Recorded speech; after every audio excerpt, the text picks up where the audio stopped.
Shalom amigos, les habla Sergio Bacari del canal Un Bacari Suelto en Israel. Otra vez con ustedes, otra vez con la Biblia en la mano, otra vez desde Jerusalén, más precisamente el Monte de los Olivos. Gracias por participar. Vamos a aprovechar este hermoso sol, a pesar de que estamos en invierno, para contarles, para aprender de una increíble historia. No se la pierdan amigos, quédense hasta el final. Según todos los científicos e investigadores de las Sagradas Escrituras, se trata de una de las personas que más redactó y más editó partes de los libros de la Biblia hebrea, aquella que nosotros solemos pasear en la tierra de Israel. A pesar de su influencia sobre el pueblo de Israel, el pueblo judío, nadie conoce su nombre. Y ellos, los investigadores, lo apodaron el Deuteronomista, por el libro Deuteronomio, y después le voy a explicar por qué. Es la persona que le trajo esperanzas a aquellos judíos exiliados a Babilonia luego de la destrucción del primer templo, el de Salomón, que estaba ubicado ahí. ¿Ven el domo de la roca? Ahí estaba el templo de Salomón que fue destruido. Los judíos fueron exiliados a Babilonia y como les dije, él les trajo muchas esperanzas. Era un líder y un escriba que junto con los profetas Irmiau y Ejezquel lograron el milagro del retorno de los hijos de Israel, del pueblo judío, hacia aquí, a la tierra de Sión, a la tierra de Israel. Una historia increíble que les voy a contar sobre esta persona que nadie sabe su nombre. Quédense con nosotros, empecemos el paseo. No les dije, lo voy a hacer por el cementerio este del Monte de los Olivos. No sé qué relación tiene, pero a mí me gustó como escenario para relatarles esta historia. Vamos, empecemos. Amigos, algo me trajo hasta aquí para hacer este video, pero no me pregunten qué, porque sinceramente no lo sé. Para quien no lo sabe, se trata del cementerio judío en uso más antiguo del mundo. Y todas las lápidas miran hacia la Puerta de Oro. Los cadáveres están enterrados, listos para levantarse y caminar directo al monte del templo cuando, según la tradición judía, venga el Mesías. Eso en cuanto al cementerio. Pero yo les prometí una historia increíble sobre una persona anónima. Les cuento que en tiempos bíblicos, Asiria, Babilonia, Egipto y Persia eran los 4 imperios que dominaban todo el antiguo Oriente. Todos desaparecieron. Sin embargo, el pueblo de Israel, en realidad solo parte del mismo, los judíos, fue el único pueblo de aquella época que sobrevivió. Aquel que logró recomponerse de la crisis de la destrucción del templo de Salomón y su expulsión a Babilonia. Y son muchos los científicos que el crédito se lo atribuyen en gran parte a ese escriba apodado el Deuteronomista.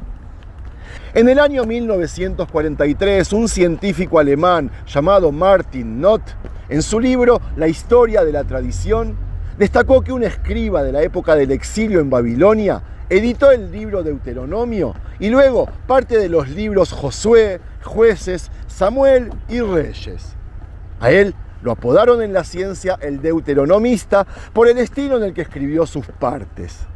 Noth acusó al Deuteronomista haber realizado una composición que solo pretendía justificar el juicio, que se trata de una composición que no tiene esperanza, ni consuelo, ni medida de misericordia. Todo apunta al juicio, dijo Noth.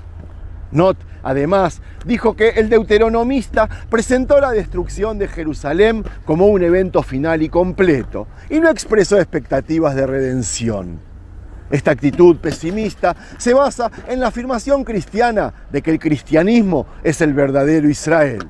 Y la relación entre el pueblo judío y Dios terminó con la aparición de Jesús, Yeshua, y la conclusión del nuevo pacto. Para quien no lo sabe, Deuteronomio significa segunda ley o repetición de la ley. Y el libro Deuteronomio es el 5.º libro del Pentateuco, un resumen de los 4 anteriores. Un discurso de Moshe antes de fallecer que prepara a los hijos de Israel para entrar a la tierra prometida, según la tradición judía. La ciencia cree que el Deuteronomista es una de las 4 fuentes a partir de las cuales se escribieron los libros del Tanaj o el Antiguo Testamento. Data del siglo VI a.C. y surge en un momento de crisis de la unidad de Israel. Desde la investigación de Noth, se cree que la parte deuteronómica de la Torá y el Deuteronomio se compusieron originalmente como una única obra. Tiene un estilo de predicación, insistiendo en que Israel es el pueblo elegido por Dios para su liberación. En contraste con el enfoque pesimista de Not, el judaísmo afirma que el mensaje del deuteronomista es un mensaje de esperanza y de consuelo. El Dios misericordioso, que hizo un pacto eterno con su pueblo elegido, los perdonó en el pasado y los perdonará en el futuro. El exilio, según el judaísmo, no es el final de la relación entre Dios y su pueblo. Por el contrario, Dios los salvará y los restaurará a su nación. La destrucción del primer templo es ciertamente una crisis severa, pero es solo una parada. Y según las palabras del segundo profeta Isaías, que era discípulo del deuteronomista, en un breve momento os dejé y con gran misericordia os recogeré. Escondí mi rostro por un momento de vosotros, pero con mi gracia eterna sentiré misericordia y los salvaré, dijo Dios según ese profeta. Amigos, esto es increíble. Pero el deuteronomista editó el libro de Deuteronomio y los primeros libros de los profetas. Jeremías, como les dije, también fue parte integral de esa gran obra del escriba, una obra que constituye aproximadamente un tercio de la Biblia. Y no solo editó, sino que escribió unas 25.000 palabras suyas, que son cerca de una cuarta parte de su obra. Y eso es lo increíble. ¿Cuál es la prueba de que la misma persona, el mismo deuteronomista editó los libros? Ustedes me preguntan. Bueno, según la ciencia, hay uniformidad conceptual en estos libros, especialmente en los textos que escribió. Incluyó más de 50 discursos en su composición y hay alrededor de 230 modismos únicos que se repiten en los pasajes que escribió en estos libros. Y sí, después de decir esto, vendrán mis hermanos judíos y me dirán que según la tradición judía, Moshe escribió los 5 pentáculos de la Torá. A ellos yo les respondo que tienen razón, pero que para mí no es suficiente. Y si hablo del libro de Deuteronomio, por dar un ejemplo, hay contradicciones que no se pueden conciliar. Por ejemplo, sobre el tema del castigo de Moshe. Algunas de las escrituras de los versículos afirman que Moshe fue castigado para no entrar en la tierra, como nos dicen en el capítulo 32. Kiminege tireta aretz beshama lo tavo, está escrito. Es decir, podrás contemplar la tierra desde lejos, pero allí no irás. De acuerdo a eso, y es lo que nosotros sabemos hoy en día, el límite de la tierra prometida es el río Jordán. Pero si nosotros retrocedemos a los capítulos 2 o 3 del mismo libro, el límite es el río Arnón. Es decir, Moshe sí entró a la tierra prometida según esos capítulos. Es más, conquistó parte de la misma y repartió sus terrenos a diferentes tribus.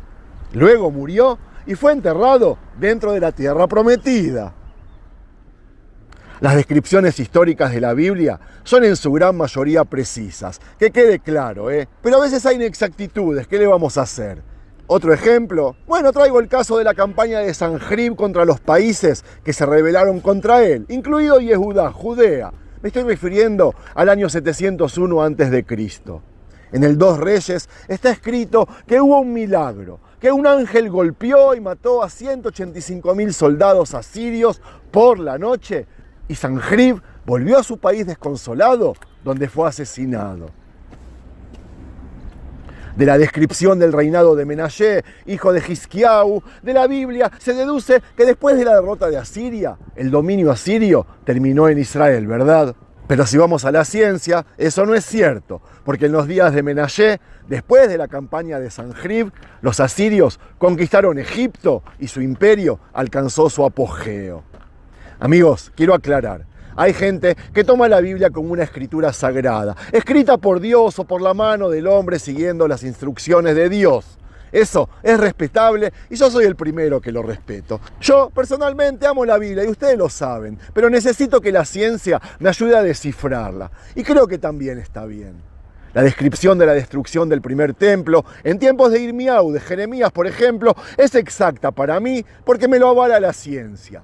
Las profecías de ese profeta, junto a las del profeta Yehezkel, de verdad incentivaron al pueblo y evitaron asimilación. Una asimilación que terminó con las demás tribus hasta que desaparecieron. Yo a eso le sumo los textos que escribió este deuteronomista en Deuteronomio y los primeros libros de profetas, ya que el estilo sirvió de inspiración a los judíos, quienes, a diferencia de otros pueblos que fueron exiliados, jamás se asimilaron e incluso regresamos a la tierra de Israel. Como les dije, antes del exilio babilónico hubo un exilio asirio de las 10 tribus que terminaron todas asimiladas. ¿Qué otra diferencia había en el exilio de Babilonia? Bueno, les digo, los babilonios, a diferencia de los asirios, concentraron a los judíos en la tierra de Babilonia, en un área relativamente pequeña, hecho que les ayudó a preservarlos como grupo. Además, los persas le permitieron el retorno a Israel años después, a diferencia de los asirios. Eso está claro. Pero todos esos años allá hubo que conservar que la gente no trabaje otros dioses, que no quiera parecerse al vecino. Miren a los judíos que están hoy en la diáspora, cuánto más y más se parecen a los vecinos y cuántos más se asimilan a las culturas en las que viven. Yo creo que este texto anónimo contribuyó para lograr aquel objetivo, aquel milagro del retorno del pueblo judío a la tierra de Sión. El libro de Deuteronomio, para mí, está hecho como una historia de amor, acomodada al pueblo de Israel, el judío, por supuesto. Tiene un comienzo. Dios se enamoró de los patriarcas e hizo un pacto con ellos. Este es el comienzo. Pero contrariamente a la visión cristiana, esta historia no tiene fin.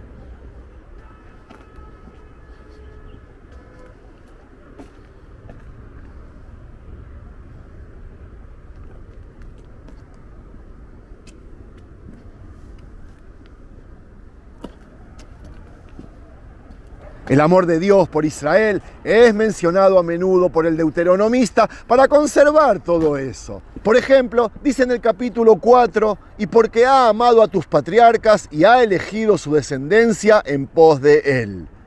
En el 10 dice, ve a boteja hayak Adonai leavaotam, es decir, a vuestros padres Dios quiso amar.